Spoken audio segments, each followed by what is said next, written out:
Hello friend, कैसे हैं आप लोग। स्वागत करता हूं आपके अपने चैनल जीएस एकेडमी पर। इस वीडियो में हम लोग बात करने वाले हैं यूपी बीएड 2022 के एंट्रेंस एग्ज़ाम की सिलेबस की डिटेल सिलेबस के बारे में। इसमें मैं आपको बताऊंगा फर्स्ट क्वेश्चन पेपर में क्या रहता है, कितने क्वेश्चन किस चैप्टर से आते हैं, सारा कुछ डिटेल में हम लोग डिस्कस करने वाले हैं। ये सब डिटेल में डिस्कस करने से पहले मैं एक बार फिर आप लोग को पैटर्न वीडियो बताना चाहूँगा। इसके लिए मैं सेपरेट वीडियो बना चुका हूँ, मगर आपके लिए थोड़ा सा एक बार फिर से डिस्कस कर लेता हूँ। देखिए, यूपी बीएड 2 वर्ष का पाठ्यक्रम हो रहेगा आपका। इसमें आपके 2 एग्ज़ाम होते हैं, एक ही दिन होते हैं दोनों।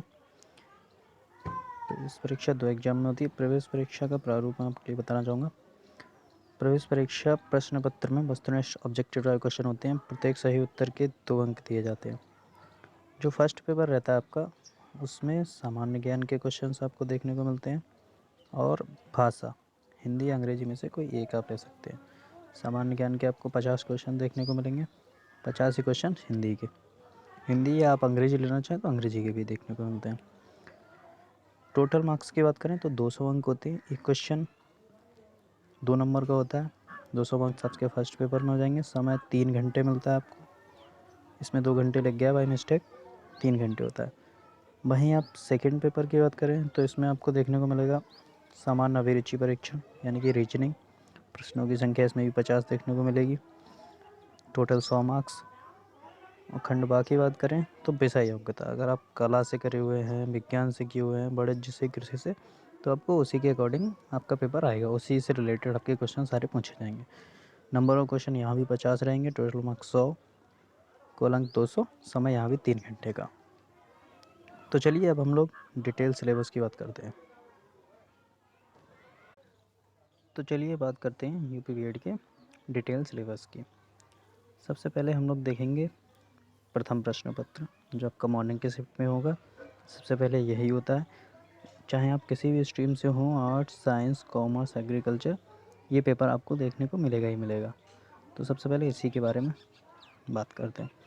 इसमें आपको भारत का इतिहास, देखिए इसमें आपको सिंधु घाटी सभ्यता हो गया, मध्यकालीन भारत एवं आधुनिक भारत, सारा कुछ देखने को मिलेगा। आधुनिक भारत में आपको ये विभिन्न आंदोलन, भारत छोड़ो आंदोलन, खिलाफत आंदोलन, जलियांवाला बाग, ये सारा कुछ इसके अंदर आपको आएगा। उसके बाद अगला करते हैं भूगोल।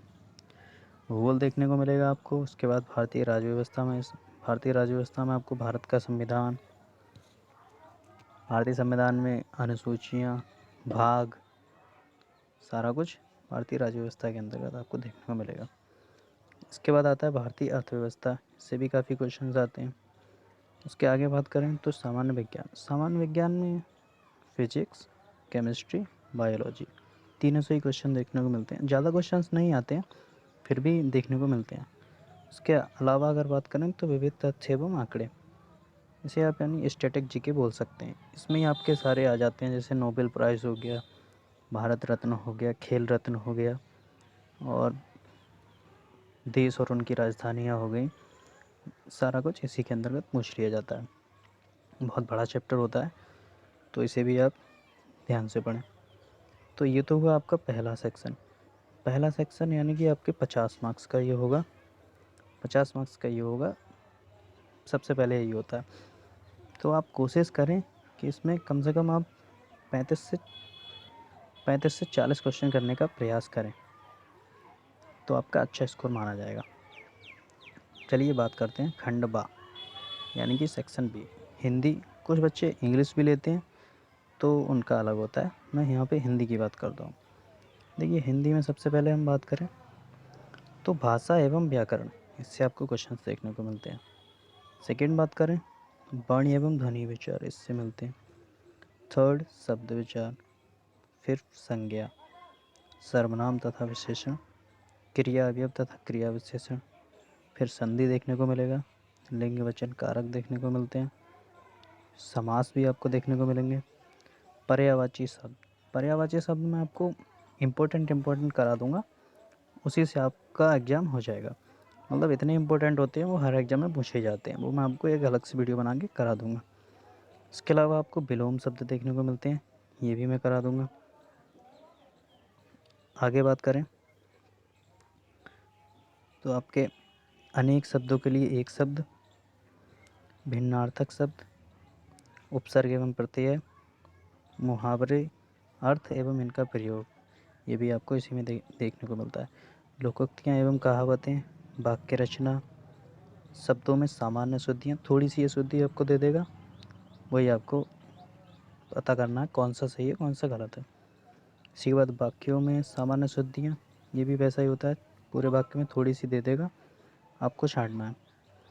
उसके अलावा रस, छंद, अलंकार, तीनों से ही क्वेश्चंस आते हैं और अच्छे क्वेश्चंस आते हैं, काफ़ी भर भर के क्वेश्चंस आते हैं। आगे बात करें तो हिंदी साहित्य, रचना एवं अलंकार। रचना पूछ लेता है आपसे, जैसे उसने पूछ लिया मधुबाला किसकी रचना है, गोदान गबन किसकी रचनाएं हैं, ये सारा कुछ इसके अंतर्गत आपको देखने को मिलेगा। इसके अलावा अपठित गद्यांश, इसे ही आप अनसीन पैसेज बोल सकते हैं इंग्लिश में, ये आपको देखने को मिलेगा। इसके भी आपको ब्रिटिश की बात करें, इसके आपको 50 क्वेश्चन देखने को मिलेंगे, टोटल मार्क्स 100 मिलेंगे इसमें भी आपको। तो फर्स्ट पेपर में आपको खंड आ और खंड बा, 2 सेक्शन देखने को मिलेंगे, दोनों 50-50 मार्क्स के, यानी कि 100 क्वेश्चन इसको इसमें से देखने को मिलेंगे, 200 मार्क्स टोटल। कुल समय 3 घंटे रहेगा। तो आप कोशिश करें 35 से 40 जीके से, और हिंदी तो इतना टफ नहीं होता है, आसान होता है। अगर आप अच्छे से तैयारी करेंगे तो हिंदी में आप 45 से 46 क्वेश्चन तक कर सकते हैं, तो आप अच्छा स्कोर इसमें कर सकते हैं। चलिए अब हम सेकंड पेपर की बात कर लेते हैं। जो आपका ये पेपर हो जाएगा, इसके बाद 1 से 2 घंटे का आपको रेस्ट मिलेगा, उसके बाद उसी दिन सेकंड पेपर हो जाएगा। चलिए सेकंड पेपर की भी बात करते हैं हम लोग।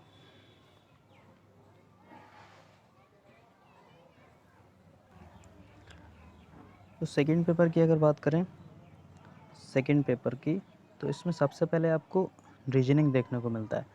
सभी वर्ग के बच्चों के लिए ये पेपर होता है, मतलब अगर आप साइंस से हैं तब भी आप देंगे, आर्ट्स से हैं तब भी आप देंगे।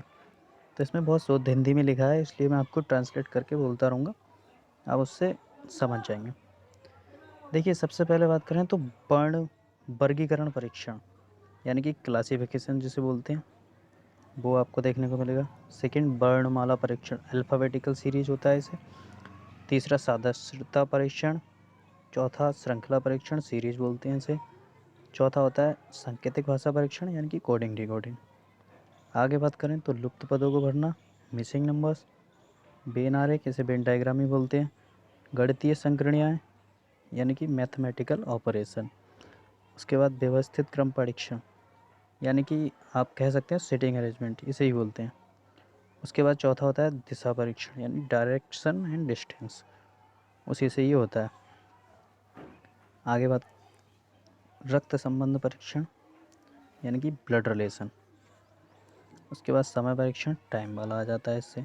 आयु संबंधित कुछ समस्याएं, यानी problem on age, age related question आ जाते हैं। चौथा शब्दों में तार्किक क्रम, वही निष्कर्ष वाले क्वेश्चंस जो होते हैं वो आ जाते हैं। उसके अलावा अक्षर योग्यता परीक्षण। आगे बात करते हैं तो पहेली परीक्षण, यानी कि पजल। पजल से बहुत कम क्वेश्चंस आते हैं, 1 या 2 क्वेश्चन ही आता है मुश्किल से। और आगे बात करें तो आपको न्याय निगमन, पासा एवं घन, यानी क्यूब एंड डांस। उसके बाद वर्गीकरण परीक्षण, क्लासिफिकेशन, ये सब कुछ देखने को मिलेगा। 50 मार्क्स की ये आएगी आपकी, 50 क्वेश्चन आएंगे, सॉरी मार्क्स नहीं, 50 क्वेश्चन आएंगे, 100 मार्क्स के होंगे। ये आपको कोशिश करना है कि इसमें भी आप 45 प्लस ही करें। 45 प्लस अगर आप इसमें करेंगे तो अच्छा स्कोर माना जाएगा और आप अच्छा स्कोर करेंगे अपना पेपर में। चलिए भाग बाकी बात करते हैं कला वर्ग के लिए। देखिए कला वर्ग के लिए कुछ भी नहीं होता है, जो आप जीके में तैयार करेंगे वही आपको इसमें देखने को मिल जाएगा।